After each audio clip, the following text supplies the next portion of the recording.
IPL 2026లో RCB విజయాల వెనకాల కేవలం రూ. 11 కోట్లకు కొనుగోలు చేసిన ఐదుగురు ఆటగాళ్లు ఉన్నారు. టీమ్ డేవిడ్ పడిక్కల్ లాంటి వీరు బెంగళూరును పాయింట్ల పట్టికలో అగ్రస్థానంలో నిలిపారు. వీరు మైదానంలో పరుగుల వరద పారించడమే కాదు, వికెట్ల వేటలోనూ తగ్గేదేలే అంటున్నారు. ఐపీఎల్ 2026 సీజన్లో రాయల్ ఛాలెంజర్స్ బెంగళూరు విజయాల జోరు చేస్తుంటే ఈసారి కూడా కప్పు కొట్టేలా కనిపిస్తుంది. డిఫెండింగ్ ఛాంపియన్గా బరిలోకి దిగిన ఆర్సీబీ ఆడిన 2 మ్యాచ్ల్లోనూ అదిరిపోయే విజయాలు సాధించి పాయింట్ల పట్టికలో గంభీరంగా నెంబర్ 1 స్థానంలో కూర్చుంది. అయితే విరాట్ కోహ్లీ లాంటి స్టార్ ప్లేయర్లు ఉన్నప్పటికీ ఆర్సీబీ సక్సెస్ వెనుక అసలైన కారణం ఐదుగురు ఆటగాళ్లు. వీళ్ళంతా లో కాస్ట్ హై పర్ఫార్మెన్స్ అంటున్నట్లుగా ప్రతి జట్టును ముప్పు తిప్పలు పెడుతున్నారు. సాధారణంగా ఐపీఎల్ స్టార్ ప్లేయర్ల కోసం ఫ్రాంచైజీలు కోట్ల కుమ్మరిస్తాయి. కానీ బెంగళూరు మేనేజ్మెంట్ మాత్రం ఈసారి చాలా తెలివిగా వ్యవహరించింది. కేవలం 11 కోట్ల రూపాయల లోపే ఐదుగురు మ్యాచ్ విన్నర్లను జట్టులోకి తీసుకొచ్చింది. ఈ ఐదుగురు ఆడుతున్నప్పుడు ఆట తీరు చూస్తుంటే పెట్టిన పెట్టుబడికి 100 రెట్ల లాభం వచ్చినట్లే విశ్లేషకులు అంటున్నారు. వీరు కేవలం తక్కువ ధరకే వచ్చారు కదా అని తక్కువ అంచనా వేస్తే మైదానంలో పరుగుల వరద పారించడమే కాదు, వికెట్ల వేటలోనూ తగ్గేదేలే అంటున్నారు. ఎవరు ఆ ఐదుగురు బడ్జెట్ హీరోలు అనేదైతే ఇప్పుడు చూద్దాం. నెంబర్ 1 టీమ్ డేవిడ్ 3 కోట్లు మాత్రమే.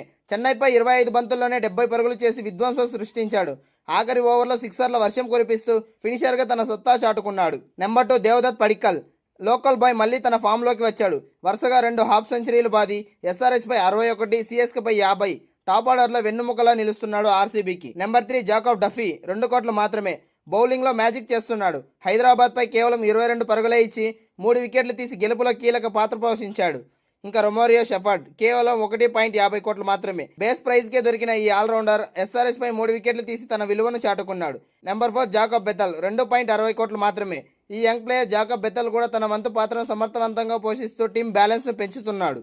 రికార్డుల విజయంలో దూసుకుపోతున్న ఆర్సీబీ అంటే ఇప్పుడు చూద్దాం. మొదటి మ్యాచ్ సన్ రైజర్స్ హైదరాబాద్తో 6 వికెట్ల తేడాతో మట్టి కరిపించిన ఆర్సీబీ కేవలం 26 బంతులు మిగిలి ఉండగానే లక్ష్యాన్ని ఛేదించింది. దీనివల్ల నెట్ రన్ రేట్ భారీగా పెరిగింది. ఇక రెండో మ్యాచ్లో దాయాది జట్టు చెన్నై సూపర్ కింగ్స్ను 43 పరుగుల తేడాతో చిత్తు చేసింది. పాయింట్ల పట్టికలో అగ్రస్థానానికి ఎగబాకింది. విరాట్ కోహ్లీ, రజత్ పడిదార్ లాంటి సీనియర్లు ఒకవైపు రాణిస్తుంటే ఈ తక్కువ బడ్జెట్ ప్లేయర్లు మరోవైపు అందుకుంటున్నారు. దీనివల్ల ఆర్సీబీకి ఎక్కడో లోటు లేకుండా పోయింది. విజేతల జట్టుగా అసలు ఆర్సీబీ ఎలా ఆవిర్భావం చేసిందో ఇప్పుడు చూద్దాం. గత సీజన్ ఛాంపియన్ అయిన బెంగళూరు ఈసారి కూడా అదే ఊపును కొనసాగిస్తోంది. ముఖ్యంగా హోమ్ గ్రౌండ్ చిన్నస్వామి స్టేడియంలో వరుసగా 2 విజయాలు సాధించడం అభిమానుల్లో ఉత్సాహాన్ని నింపుతోంది. ఈ ఐదుగురు ఆటగాళ్లు ఇదే ఫామ్ను కొనసాగిస్తే మళ్లీ కప్పు ఆర్సీబీ చేతికి రావడం పెద్ద కష్టమేమీ కాదని ఫ్యాన్స్ ధీమా వ్యక్తం చేస్తున్నారు. తక్కువ బడ్జెట్తో టీం ఇంత బలంగా నిర్మించిన మేనేజ్మెంట్పై ప్రశంసల వర్షం కురిపిస్తున్నారు.